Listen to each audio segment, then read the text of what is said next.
This lesson is going to get a little technical, but I need to talk about two topics that can be pretty confusing when you're first starting out, and that's crop factor and depth of field. We're going to cover crop factor in this one and then depth of field in the next lesson. So before we do that, let me touch base on a couple review items. Field of view. What is field of view? It's what a camera, a specific camera and lens combination actually sees, okay? More specifically, it's what a lens and camera sensor see. And we'll talk about that more in a second. And then lenses have what's called a focal length rating, okay? Light enters a lens in parallel, and it's bent and it converges and it's projected on the sensor. And somewhere around the convergence point to the sensor hit, they measure that in millimeters, and that's the focal length of the lens.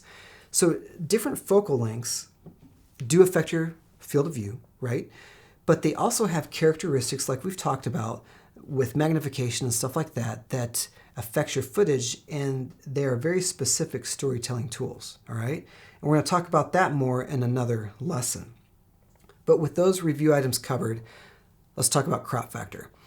So the entire world of digital filmmaking is still closely related to analog film. And we all know what a strip of analog film looks like, right? It's got the holes in the sides, which are perforations, also called perf, and sprockets. Use those to move the film through the camera. So if you take an old school Minolta film camera, you put the roll of 35 millimeter film in, you feed it sideways, and it rolls up on the other side as you take photos.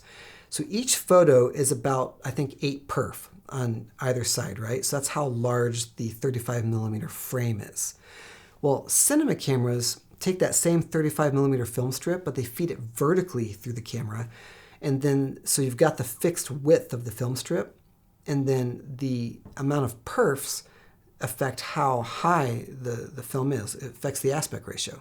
So Super 35 is a common format that you may have heard of before, and I think that's 3 perf on either side.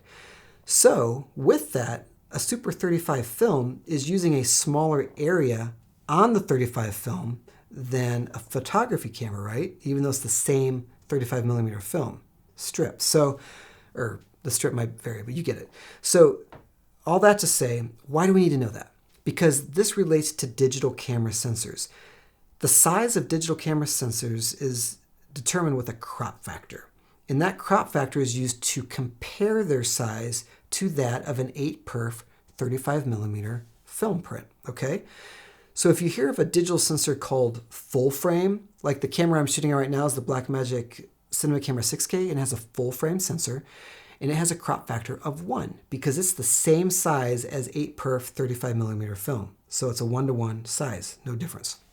Whereas the Pocket 6K has a Super 35 size sensor with a crop factor of around 1.6.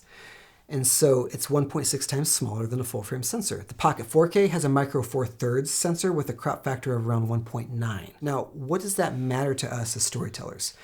Well, one thing to know about sensor size is not tied to pixel count, right? You've got the Pocket 6K and the Cinema Camera 6K with different size sensors, right? But in theory, all things being equal, emphasis on all things being equal, a larger sensor shooting the same resolution as a smaller one will have larger photosites, and those larger photosites let light in better. They can introduce less noise to the image. You can get a better image off of the larger sensor, okay? So that's one difference. Again, all things being equal. That doesn't always play out that way. The other thing that affects us even more is this. A cropped sensor reduces our field of view. If I took a 50 millimeter lens and put it on a Pocket 4K, and I took a 50 millimeter lens and I put it on a Cinema Camera 6K with a full frame sensor, the field of view, what the camera and lens combination sees, is going to be drastically different. Check out this shot of a waterfall. I put a Pocket 4K and a Cinema Camera 6K on sticks, on tripod. I didn't change camera perspective.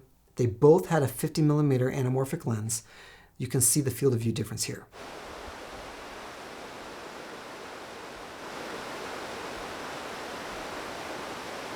So it's a big deal, right? But, just move closer or move further away. Who cares, right? Well, here's where crop factor can affect us as storytellers. When you take down your field of view, you're seeing less in frame, right? So let's take this example here, this shot. You're looking at me. This is a Cinema Camera 6K, a full frame sensor with a 50 millimeter lens. If I swap this out with a pocket 4K and a 50mm lens and I didn't change camera perspective, right now this camera is probably 7 feet from me. So if I put the pocket 4K in the same spot with the same focal length, I wouldn't get the same field of view, so I couldn't get this framing. To get this framing that you're seeing, I would have to back up. Instead of 7 feet, I'd have to be probably 13 feet away from me with the pocket 4K and the 50mm lens to get the same framing because of the field of view difference.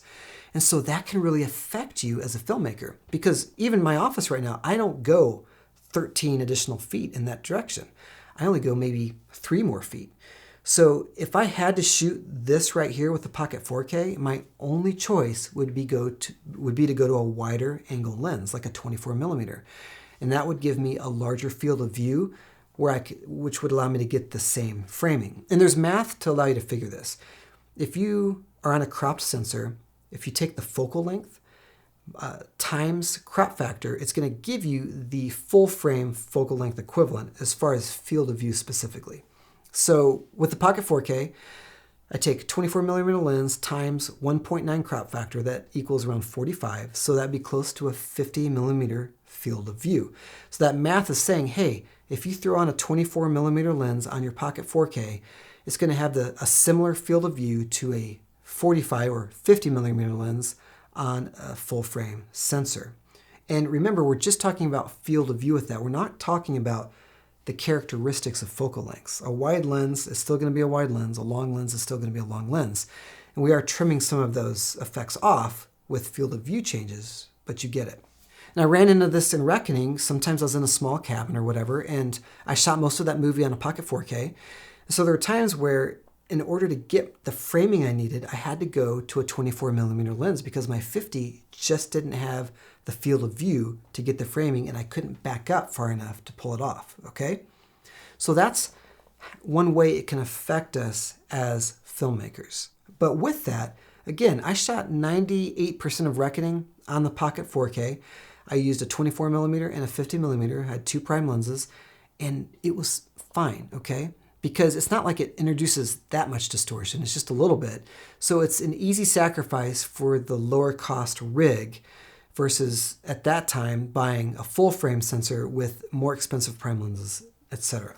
So that's crop factor. So the takeaway here is that crop factor is not tied to, or sensor size is not tied to pixel count. A pocket 6K and a cinema camera 6K are both shooting 6K. In theory, all things being equal, a larger sensor shooting the same resolution as a smaller one is going to yield a better image, but that's not always true. It's just in theory.